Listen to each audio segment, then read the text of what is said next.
কৰ্মচাৰীসকলৰ যি service rule এই সাৰ্ভিস ৰুলখন প্ৰণয়নৰ ক্ষেত্ৰত যি নতুনকৈ যি ব্যৱস্থা ল'ব লাগিছিল এয়া লোৱা হোৱা নহল। দ্বিতীয়তে এইটো কথা কোৱা হৈছিল যে প্ৰত্যেকখন জিলাতে জিলা ন্যায়পালিকাত bench clerk grade 1, grade 2, grade 3 সৃষ্টি কৰা হ'ব, কিন্তু কেইখনমান জিলাৰ বাহিৰে বেছিভাগ জিলাতে এই পদসমূহৰ এতিয়ালৈকে সৃষ্টি কৰা নহল।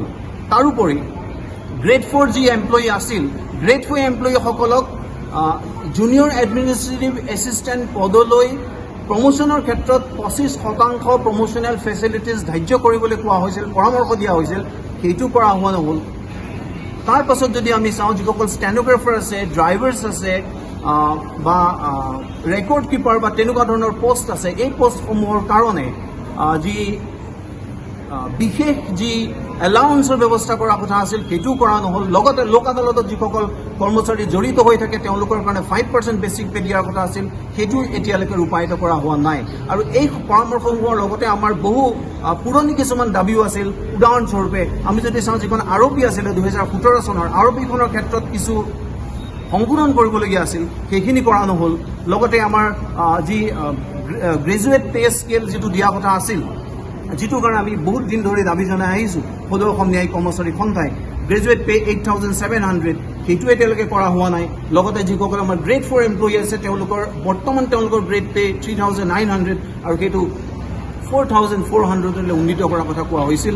তাৰ লগতে যি আমাৰ কৰ্মচাৰীসকলৰ যি মেডিকেল ৰিইম্বাৰ্চমেণ্ট ফেচিলিটি, সেইটো আমি জুডিচিয়েল যিসকল অফিচাৰ আছিল তেওঁলোকৰ সমান হোৱাৰ কাৰণে আমি বিভিন্ন সময়ত দাবী জনাই আহিছিলোঁ, এইটো কৰা হোৱা নাই।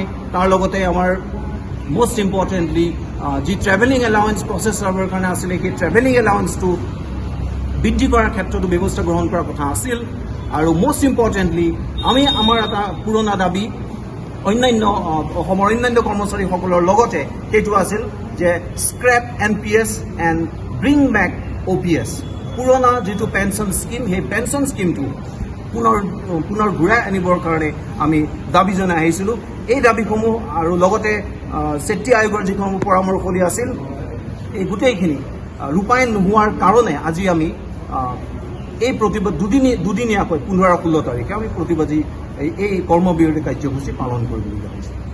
সন্মানীয় চেত্ৰী আয়োগৰ ন্যায়িক কৰ্মচাৰীসকলৰ সেৱাৰ ক্ষেত্ৰত যি পৰামৰ্শৱলী আছিল, সেই পৰামৰ্শৱলী সন্দৰ্ভত 2009 চনতেই মাননীয় উচ্চতম ন্যায়ালয়ে অৰ্ডাৰ পাছ কৰি থৈছিল, কিন্তু আজি কুপতি সংশ্লিষ্ট কৰ্তৃপক্ষৰ তৰফৰ পৰা এই পৰামৰ্শৱলীসমূহ কাৰ্যত সম্পূৰ্ণভাৱে ৰূপায়ণ কৰা নহল।